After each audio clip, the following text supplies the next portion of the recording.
Hello students, welcome to my class. Today I am going to discuss changes and reactions.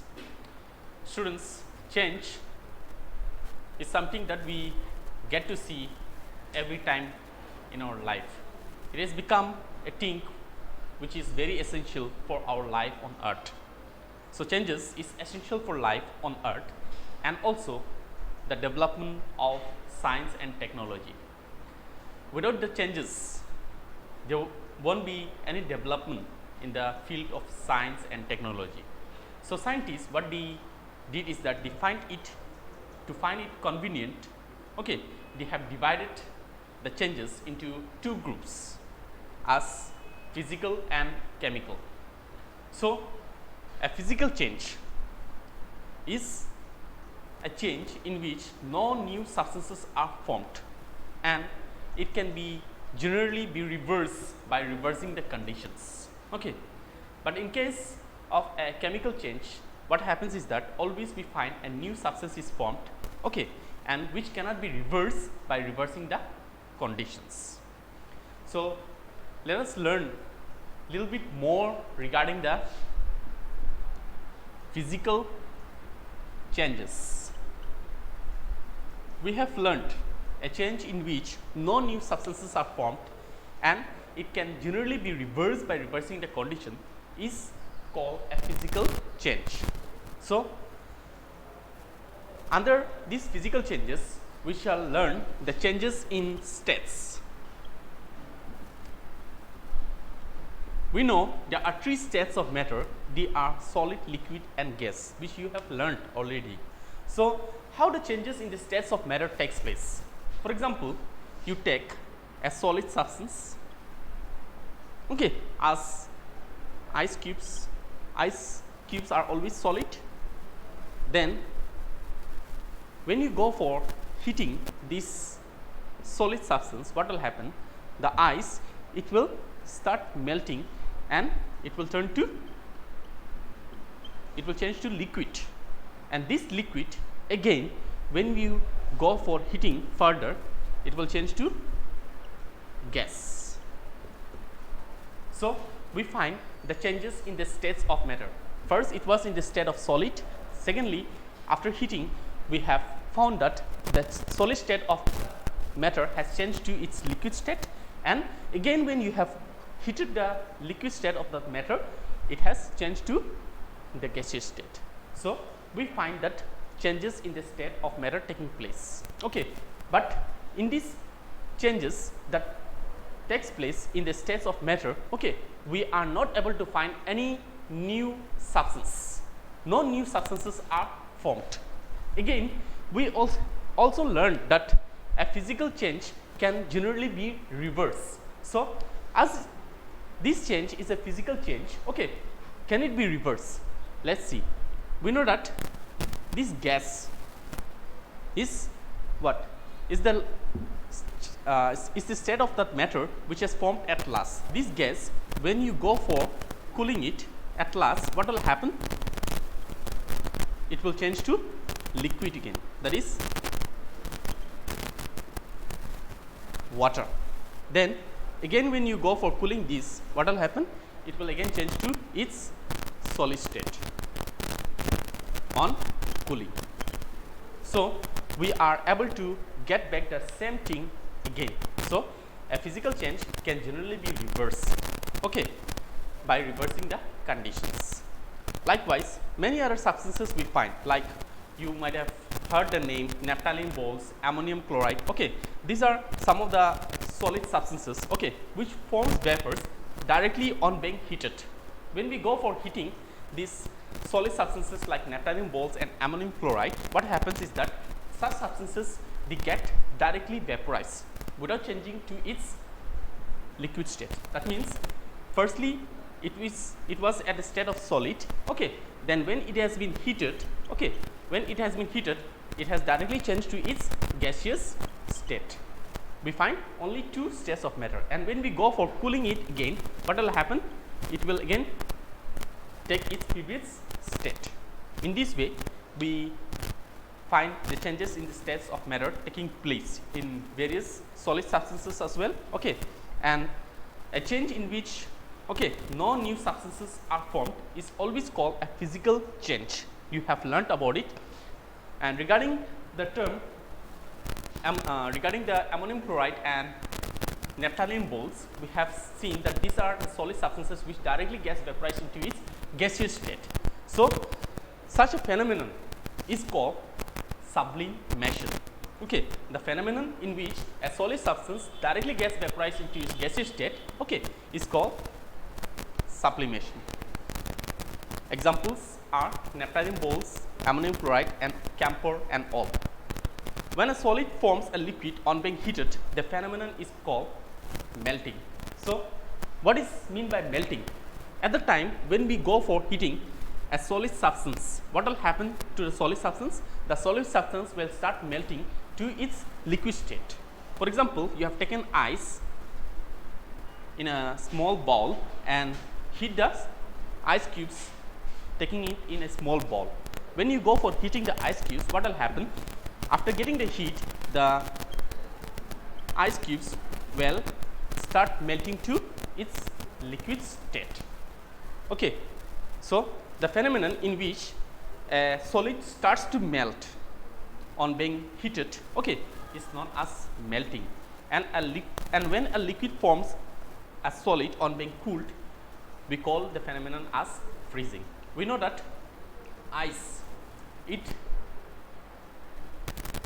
freezes at 0 degrees Celsius and it also melts at 0 degrees Celsius. So, the freezing point as well as the melting point of ice is always 0 degree Celsius. You have learnt in your previous classes. When a liquid forms a gas on being heated, a liquid when it's changed into its gaseous state, we call it as vapor or vaporize. So, the phenomenon is known as evaporation. The opposite of vaporization is again condensation. Condensation is a phenomenon in which a gaseous state changes to its liquid state, forming drops of water.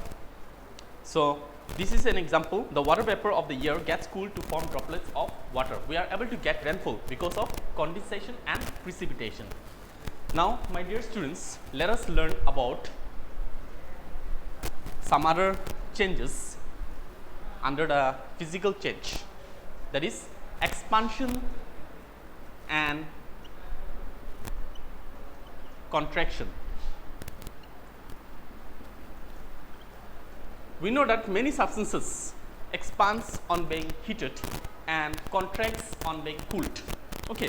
Without forming any new substances, we find that many of the substances they expand on being heated and contract on being cooled. And the changes that are formed can also be reversible. They can be reversed to its previous condition. For example, let's talk about metallic solids. Aluminium, iron, steel, brass, copper, these are some metallic solid substances. At the time when we go for heating such metallic substances, what happens is that we first get heated. Getting the heat, they start melting and then they change to its liquid state.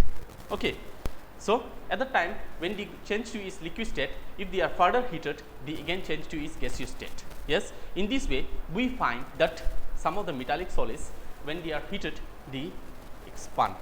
Some of the liquids like water, which is above 4 degrees Celsius. Water above 4 degrees Celsius, when it is heated, it always expands. Alcohol, glycerol, these are also some of the liquids, like water, which always expands when they are heated. But water should be always above 4 degrees Celsius. If it is less than 4 degrees Celsius, the water will act in an opposite manner. It will no more expand, but it will contract. Gases like oxygen, nitrogen, carbon dioxide and air, these are some of the mixtures of gases. They also expand when they are heated. Now, let us learn an anomalous expansion related to water. we have learned that water behaves in an opposite manner below 4 degrees Celsius. If it is above 4 degrees Celsius, if it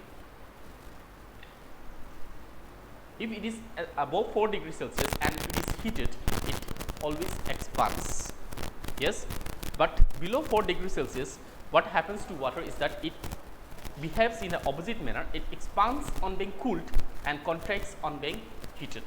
Okay, below 4 degrees Celsius, what happens to water is that it expands on being cooled and contracts on being heated. This is why water expands on freezing, that is on becoming ice at 0 degrees Celsius. We know that if we take water in a small bowl, suppose you take a small bowl and fill the bowl with water, covering the full surface area of the bowl. So you consider the bowl is fully filled with water.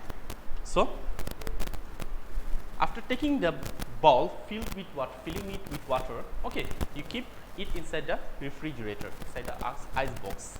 So after a while, when you go and observe, what you will find is that the bowl in which you have kept water has freezed, okay, has got freeze, and the bowl will appear somewhat of such a type. At first, the level of water was up to this much at this point, but when you have taken out from the freeze, after getting it freeze, you will find that the level of water has increased. That means it tells us that water has got expanded on being cooled, okay, at the temperature below 4 degrees Celsius. So this is the opposite nature of water that we find when water is below 4 degrees Celsius. Okay, now we are going to discuss another physical change, okay, that is the dissolving of a substance in a liquid. Dissolving of a substance in a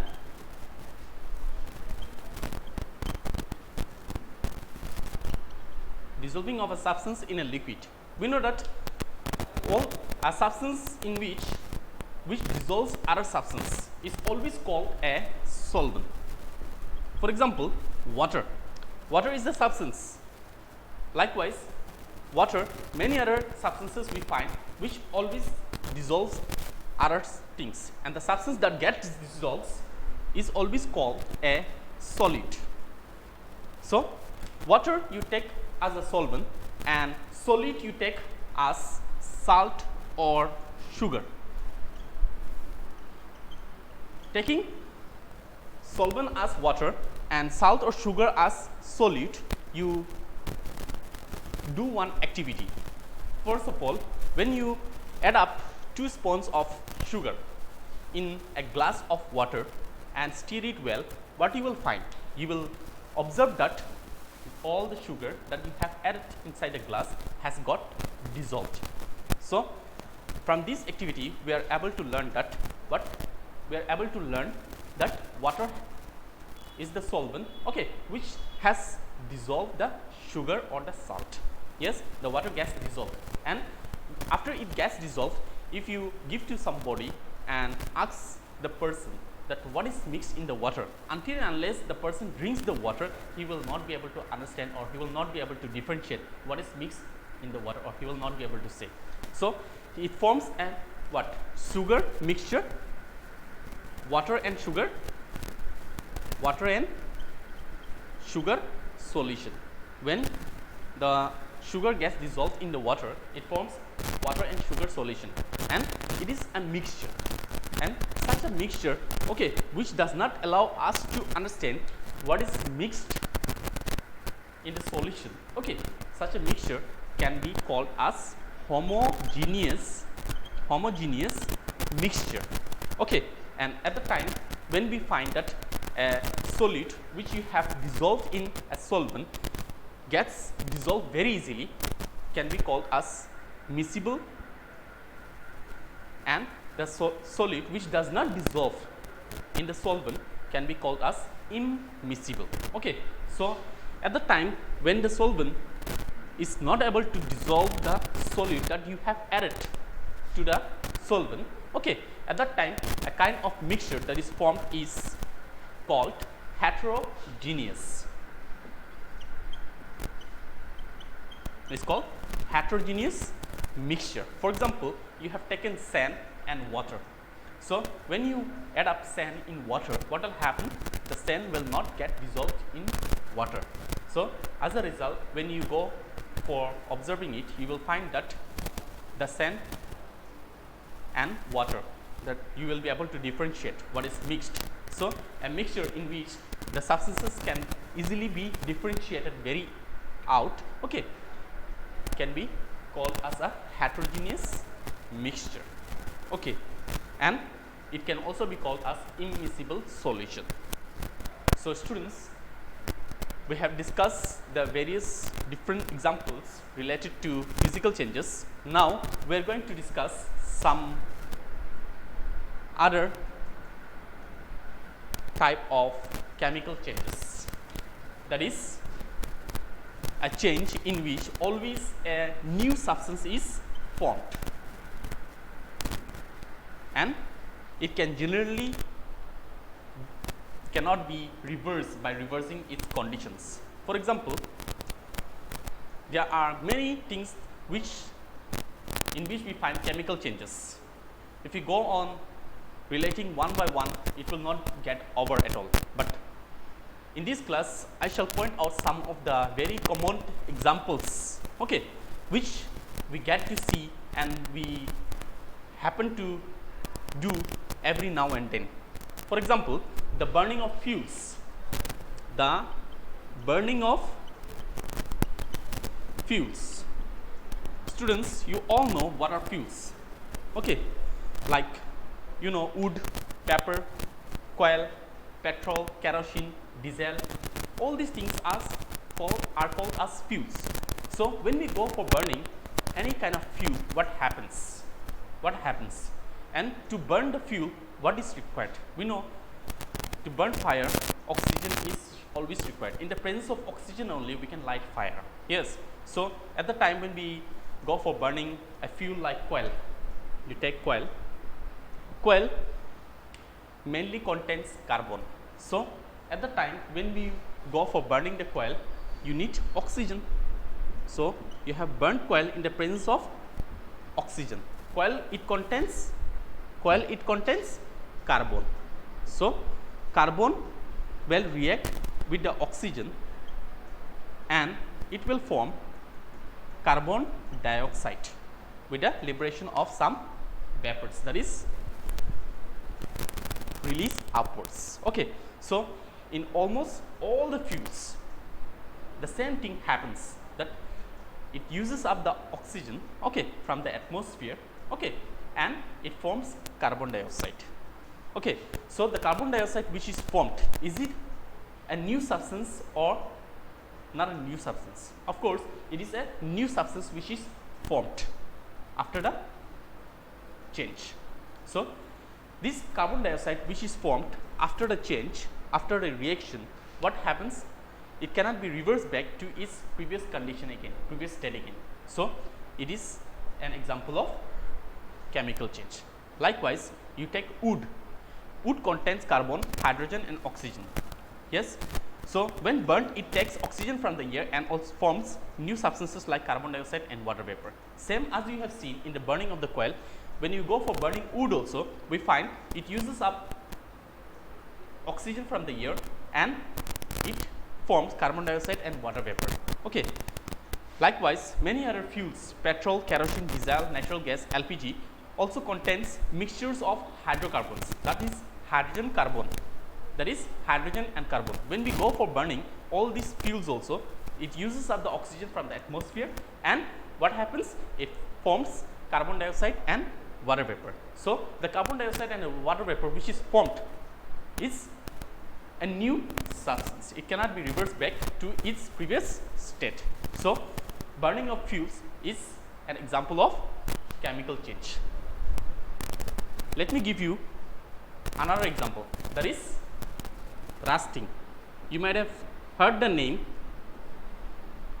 word rusting in your previous classes. What is rusting? Rusting is a process okay, which takes place due to the moisture. Whenever any pieces of iron or metal pieces, okay, are left out exposed in air and moisture for a longer period of time, what happens? Getting it exposed to air and moisture for longer period of time, a reddish brown substance gets deposited on the surface of the iron or the metal piece. So this reddish brown substance which gets deposited, it is known as rust, and the formation, it is known as rust, and the formation of the rust, that is the red brown substance on the metal piece, is known as rusting. Okay, so this rusting is also what? A chemical change. After the formation of rust on the metal piece, what happens when we go for rubbing it through sandpapers and all, we are happen to see that some parts of the metal piece has been eaten up. So we are not able to get back the previous state of the metal. Yes, so it is again an example of a chemical change. Let us discuss some other examples related to the chemical changes. We know that every morning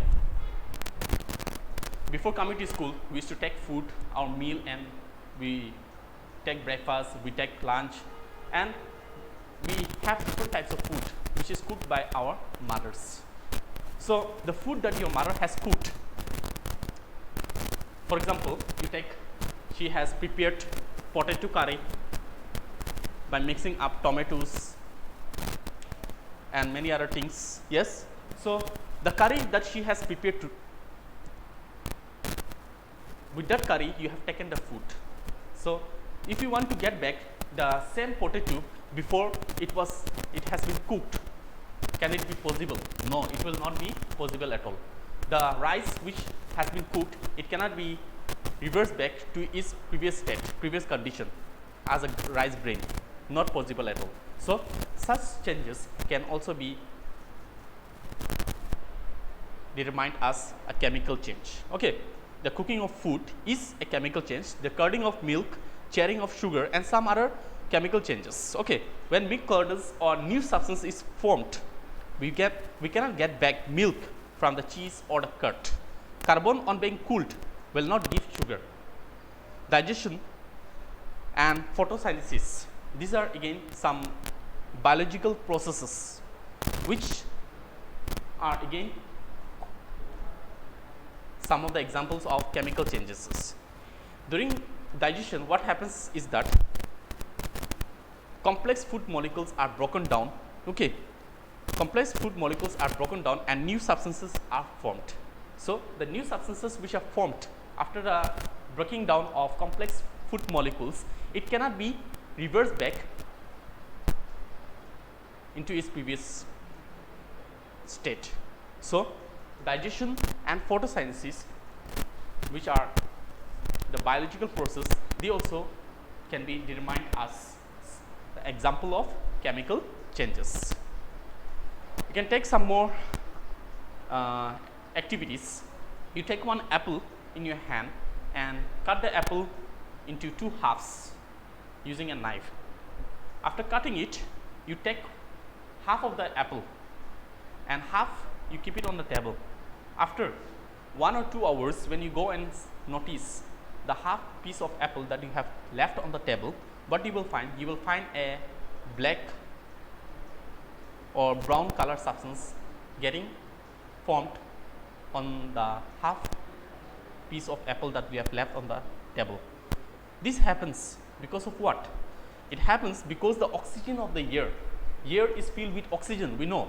So the oxygen of the air, okay, it acts on the chemical substance present in the apple and the new substance is formed. So the brown color substance which forms on the surface of the apple cutting is also a new substance and it is a chemical change. Okay, physical and chemical changes, sometimes it takes place togetherly. For example, at the time when we go for burning a candle, what happens is that always we find burning is a chemical change, we all know burning of fuels, burning of any kind of things can be determined as an example of chemical change. But there are, at the time when we go for burning a candle, both physical and chemical changes takes place togetherly. Let us see how it is possible. A common example, that is burning of candle, melting of wax and the solidification of the molten wax. Okay, melting of the wax takes place when we burn a candle. The wax is the thing which gets melted at the time when we burn a candle, and after it gets melted, it again gets solidified. Okay, so firstly it was in its solid state, the candle was in solid state. After burning, it has melted and it has got cooled. Yes, when it has got cooled, it has again changed to its solid state. So we are able to find two changes are taking place togetherly, that is the physical change as well as the chemical change. So we can determine that burning of candle as an example in which both physical and chemical changes takes place togetherly. There is a table which is given in your text, figure 3.1. Here we are able to get the differences between a physical change and a chemical change. A physical change is temporary, but a chemical change is permanent. In case of a chemical change, the change that takes place is always permanent. It cannot be reversed back to its previous state. We have learned it. But in case of a physical change, what happens? The change can be reversed back. That is why it is always temporary. A physical change is reversible, a chemical change is irreversible. In case of physical changes, no new substances are formed. The substance what is formed, that is the only substance which has changed. Okay, new substances are always formed in case of a chemical change. Now we have got some other things that determines the chemical changes. Atoms rearrange themselves during a chemical change. During a chemical change, what happens is that the atoms present in substances, okay, they used to rearrange themselves in such a way that they form a new substance. We know in case of chemical changes, always new substances are formed. And how is it possible that always new substances are formed in chemical changes? Because of the atoms only. These atoms that are present in different substances, okay, at the time when they happen to undergo a chemical change, they rearrange themselves, okay, and they form into a new substance. For example, you can take the coil that contains carbon. Okay, you can take a coil which contains carbon. At the time when you go for heating this coil, what will happen? The carbon present in the coil, okay, will react with the oxygen.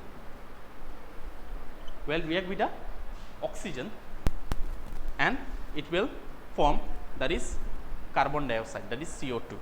So the atoms present in coil, okay, they rearrange themselves with the atoms present in the air as oxygen, okay, they rearrange and they form a new substance, that is carbon dioxide.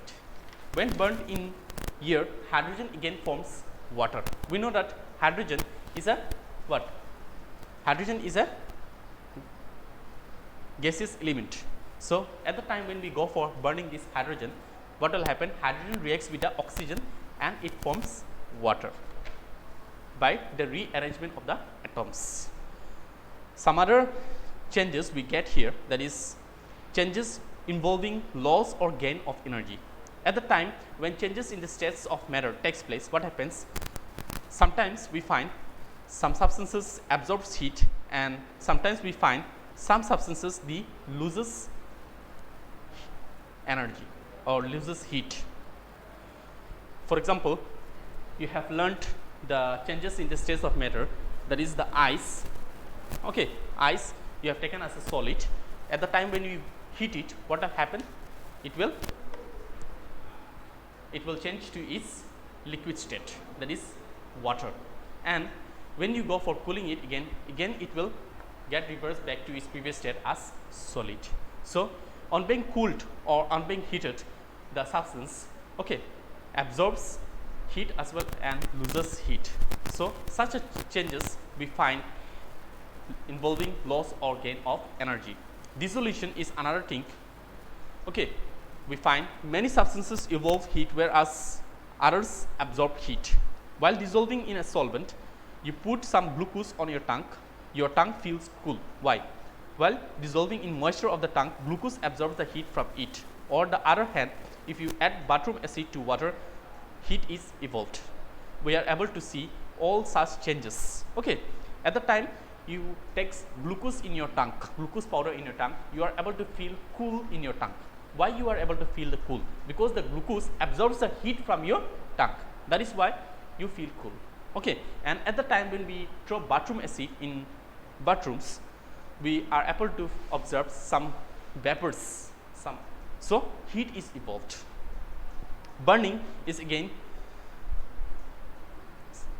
an example in which loss or gain of energy takes place. Okay, when something is burnt, both heat and light is liberated. That means is emitted.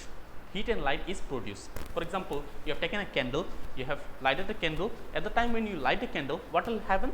You will able to see the light. You are able to see the things using the candle. At night, especially when there is no power, we used to light candles or charger lights and all. Yes. So heat is a thing which leads to the emission of heat and light. Okay, burning something, it emits heat as well as light. Photosynthesis in green plants. Okay, also is an example in which loss or gain of energy takes place. Like the chlorophyll present in the leaves of the plant, it absorbs sunlight and makes carbon dioxide and water vapor produce glucose and oxygen. Okay, these are some of the changes which involves loss or gain of energy. Now we are going to discuss some other types of chemical reaction.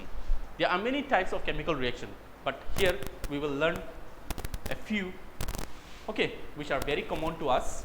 That is combination reaction. In a combination reaction, what we find is that two or more reactants always adds up to form a product. For example, you take coal, burn the coal. Coal contains carbon, we know. So when we burn it in the presence of oxygen, what will happen? It will lead to form up carbon dioxide, that is CO2 as a product. So we find here two substances, they add up to form a product. Yes, so such a reaction can be called as a combination reaction. Likewise, we get many other examples. On burning of magnesium, magnesium we know is a silvery white metal. When it is burnt or when it is heated in air, what happens?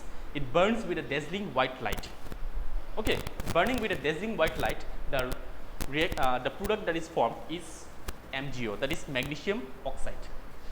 So, magnesium when burnt in air, okay, when burnt in air, it forms magnesium oxide, that is 2MgO. Likewise, we find different reactions, okay, which shows combination reaction. The second type of chemical reaction is decomposition reaction.